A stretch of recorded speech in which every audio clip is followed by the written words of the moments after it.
Folks, welcome to another edition of Critical Thought with Theo. My name is Theo Mason, aka your metaphysical maestro. Oh man, what a week, what a week, what a week. Happy hump day to all my homies. And man, let's get right to it. I don't want to waste any time. I don't want to shuck and jive. I just want to get straight to it. No delay, no holding back. Let's do it. Oh, seriously, I appreciate you guys for joining me this Wednesday on Critical Thought with Theo. Of course, on the greatest internet station on the planet as far as I'm concerned. Why? Because I'm on it.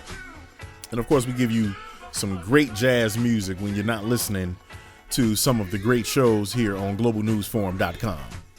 All right, so folks, you know what the hot issue is, and usually I don't do my shows according to what's trending in the news, but what is trending in the news happens to be something that I feel some type of way about. So we're going to talk about it today, and of course that's none other than the Religious Freedom Restoration Act out in Indiana, our neighbors to the east. We'll talk about that, man. Now, I'm sure you're already well aware of what's going on there with what they call Senate Bill 101. That basically, all right, so it supposedly prohibits a governmental agent, entity from substantially burdening a person's exercise of their religion. Which basically you could say that what's the point? Because your religious freedoms are already protected, so to speak. I'm using air quotes here.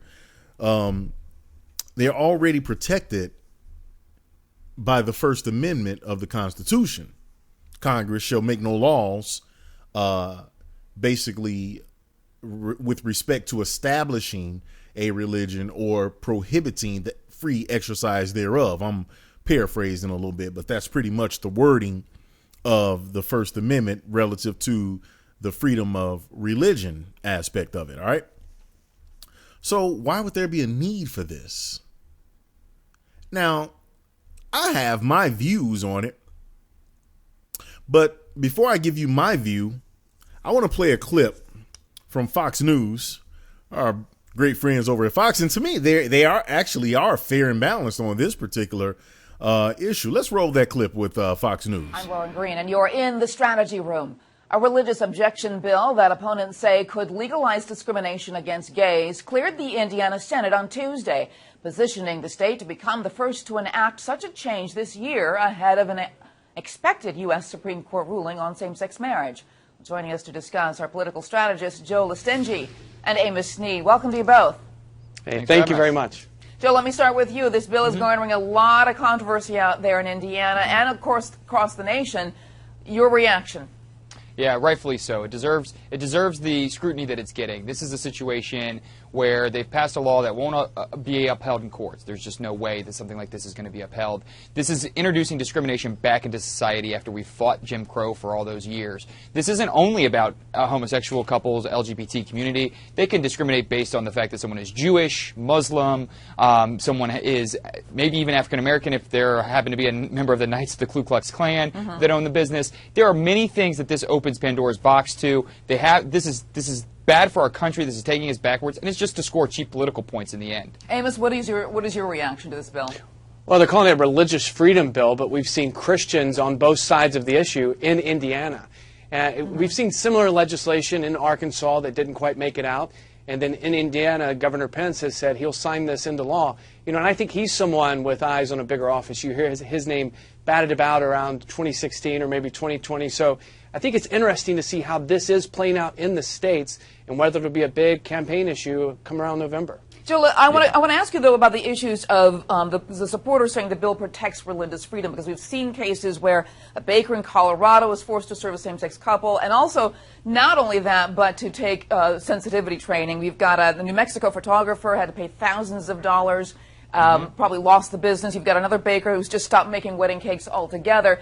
This is the bill that was directed at people like that so that it protects their religious freedom. What do you say to that? it's protected in the First Amendment. You have the right to assemble and you have the right to practice your religion freely. But here's the thing: you can't discriminate against other people in this country. This is beyond just legislation. This is about a mindset that they're trying to legislate that individuals can be or should be able to block access to certain people to goods and services. Jim Crow tried this. This has been done in our society before, and it was a black eye on our nation, and we shouldn't be doing it again. This whole attack on religious freedom, it's codified in the Constitution. One of the few things, and they're just adding to this. But I want to ask you this, though, Joe. Should that photographer have lost their business? Do they have because of that? Did they lose their business or Yes. did they get out of the business? They that's lost two different their business. things. They were Well, fined they thousands lost business. of dollars. They lost business because they obviously they couldn't sustain this business model, and that they had to pay this fine. I get that. They have to go to sensitivity training. I get that as well. You can't discriminate though just because someone doesn't agree with you or they're not the same as you. What if that couple was Jewish and he said, "Well, I don't serve Jewish individuals"? It's the same thing. You cannot foster that type of mentality in this nation. That's not what we're built on. We are all created equal. That is in our the founding documents of this country. We need to maintain that principle. Amos, what do you say? I think, if you look at what Governor Pence is doing and what's happening in Indiana, they're honestly trying to protect these small businesses that are being targeted. So I think we'll see how this plays out there. We do know we have a Supreme Court case coming up, so I think it'll be interesting to see, does this gain any traction in additional states, and how quickly does it drive the conversation for 2016? There's some backlash, though, from making this law could come from businesses themselves, because Gen Con, who's a big gaming convention business, is threatening to pull out of Indiana if the governor signs this bill. And he says he will sign it, but now because of these businesses, perhaps not, I don't know. But, your take, Joe, just basically on the idea that this could be a real economic issue for a state. Yeah, absolutely. This is a very good part that no one's talking about, because there are businesses that are interested in going to societies and communities that are friendly to all walks of life. So yes, seeing these conventions pull out of Indiana, there's a classic example within the Democratic Party right now. There's going to be a meeting in July with a whole bunch of digital consultants and Democratic operatives in Arizona, and there are a lot of people protesting that because they don't believe in Arizona's treatment of illegal immigrants. So that is something where you see the market effects of political decisions come into play. And if Pence signs this, he's got bigger problems than just that. This will hurt him on the presidential trail, and he will never be able to run away from this. It will sink his campaign as president. And Amos, I'm going to give you the last word on this. Well, I think you actually bring up a really good point about how business can affect the policy on the state level. If you look at what happened in Arkansas, this was moving until Walmart weighed in, and after they weighed in, they hit the brakes on it. So it is very interesting to see that influence. All right, I want to thank you, Joe and Amos, for being in the strategy room. And check out foxnews.com for more on this developing story. I'm Lorne Greene, and thanks for watching. All right, so Lorne Greene, they're sort of moderating her little two-person panel there, and that was a relatively balanced approach. Fox News usually is bent to one side of an issue, typically the ultra-right conservative view, which I was kind of shocked to see this slant on this particular issue. But now, here's my thing, because I do understand the idea of not discriminating against a group of people. I get that. But I tend to look at things from, as you already know, from a slightly different perspective, because what my concern is here is, let's just say I'm a business owner and I'm competing with another business within the same industry. And let's just be honest now. Everything is not fair, and everything is not, you see what I'm saying? Everything is not what it seems to be. I'll put it that way. Things are not always what they seem to be. So I'm going to paint a little picture here, because that's basically what the LGBT and their supporters, their community and their supporters are doing with this. They're throwing out these abstract, I won't even say abstract, they're throwing out these ideas, these hypotheticals that they're saying could happen. Now I'm going to give you the other side of that argument. And my thing is this. Let's say I'm a business owner. Let's just say I make cakes, since that's something that they keep talking about. I make cakes, so I'm a photographer, right? And business is booming. Now I have a competitor who's also in the same industry, and they may be struggling. What if they want to just kind of have a hostile takeover? What if they want to kill my business so that their business can thrive? They could easily send one of their agents, one of their so-called friends or whatever, into my business under the guise of being same sex or same gender couple, and say that they were discriminated against, and then get me caught up into a whole bunch of court cases where I'm spending money to defend myself against their allegations, all so that it's draining me, and I end up just either going out of business or, failing because of the reputation that I get and all those things. So should not that be protected as well? Do you not have the right to serve who you want to serve in your business? I mean, I do voiceovers. What if someone wants me to come and do a promo for a same-sex orgy party or something? It's perfectly legal for them to do what they want to do. And if they want to promote it, I'm sure that's legal too. But if that's not something that I'm just not into, then don't I have the right to say, no, I don't want to, I'm sorry, I'll have to pass on that project? Could I be sued for discriminating against the LGBT community? I remember I was doing radio. I was working for a Cumulus property out in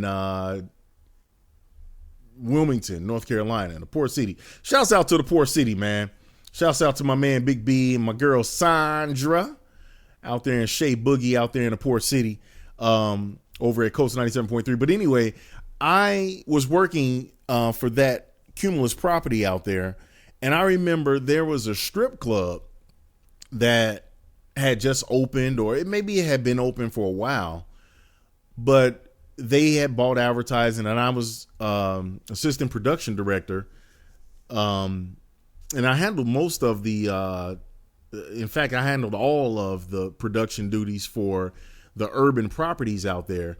And this strip club was running an ad, and I had to cut a commercial with them. And at that time, I was pretty much I was actually a hardcore, Christian at that time. And that I had a conflict there, because as a person, I don't want to promote this, but my job is such that I need to record this commercial. And just to let you know, I didn't record the commercial. I had to meet with the program director. I had to meet with my boss, who was the actual, the program director was my boss too. But I had to meet with the production director. I think I may have met with the operations manager. And it was just like, I'm sorry. I have a personal conflict with recording and with promoting this. And I know I'm not promoting it as Theo Mason or Theo Bland, but still, it was my voice. It was my work. And I didn't do it. So in some sense, could this law be in place to protect people like myself in the example that I gave and in the real life situation that I had, if someone had decided to try to sue me? That's something to think about. Real quick, folks, I got to step away. We're up against the first break already, celebrating the music of the Impressions today. The Impressions, of course, led by Curtis Mayfield. So it's really more Curtis Mayfield. I got some Impressions in here, but more of the Curtis Mayfield, man, because it's really about celebrating Curtis Mayfield today. But you can't celebrate Curtis Mayfield without taking a look at the Impressions. So celebrating the music of Curtis Mayfield, and also the Impressions today. And, of course, the show is always being brought to you by the Active Driver Institute. Log on to www.activedriver.net. Support the cause, folks. Support the cause. Let's get these traffic deaths down. Let's get the numbers down so that we can save some families from grief. If you have not ordered your copy of the Active Driver Manual, I would strongly recommend you log on to www.activedriver.net and get your copy of the Active Driver Manual. We'll be back on the other side, and joining me in the next segment will be my brother from another mother, the great Johnny Washington out of California. Keep it right there where you got it. It is Critical Thought with Theo. I'm Theo Mason, a.k.a. Theo Bland. This is GlobalNewsForum.com. Say it's all right. It's all right. Say it's all right. It's all right. It's all right. Have a good time. 'Cause it's all right. Oh, it's all right. We're gonna move it slow. It's all right. When lights are low. It's all right. When you move it slow. It sounds like more. And it's all right. Oh, it's all right. Now listen to the beat. Amen. Kinda pat your feet. Amen. You got soul. And everybody knows that it's all right. Whoa, it's all right. When you wake up early in the morning, feeling sad like so many of us do. Make life your goal, and surely something's gotta come new. Say it's all right. It's all right. Say it's all right. It's all right. It's all right. Have a good time, 'cause it's all right. Whoa, it's all right. Now everybody clap your hands. Give yourself a chance. You got soul. Everybody knows that it's all right. Oh, it's all right. Someday I'll find me a woman who will love and treat me real nice. Then my wrongs got to go, and my love she will know. From morning, noon, and night, she'll say it's all right. It's all right. Say it's all right. It's all right. It's all right. Have a good time, 'cause it's all right. Whoa, it's all right. Now everybody clap your hands and say amen. Amen. Amen. Amen. Amen. Now everybody clap your hands It's all right. and say amen. It's Amen. all right. Amen. It's all right. Amen. It's all right. It's all right. Go ahead. It's all right. It's all right. It's all right. It's all right. Don't be ashamed about nothing when you do It's it all right. right. 'Cause it's all right. It's all right. It ain't how you do it. It's how you mean it and you love it. That'll make you wanna do it right. It's all right. Come on with the positive. It's all right. It's all right. Stay right there. We're just getting warmed up. This is Critical Thought with Theo. We're GlobalNewsForum.com. Theo Mason here, and I want to take a minute to just talk to you about something that's very near and dear to my heart. In the state of Illinois, every year, nearly 1,000 people lose their lives in traffic accidents. Outside of radio, I have a background as a professional driver as well as a state of Illinois certified CDL driver instructor. In order to help eliminate the senseless loss of lives, I packaged all of my expertise in a manual that I call the Active Driver. Traditional driver education programs typically only focus on two principles: knowledge and skill. I believe that it takes at least 4 principles to be a good, safe, courteous, polite driver. In my manual, The Active Driver, I give you 3 additional principles to add to your knowledge and skill. Don't let your loved one, your team, your friend go out another day without ordering The Active Driver. Operating an automobile is an extremely safety-sensitive activity. The Active Driver will tremendously reduce the likelihood of you ever being in a collision, especially a fatal collision. So order The Active Driver today. It's available on Amazon.com or log on to www.activedriver.net and get all the information. The Active Driver. It's a guide to drive for life.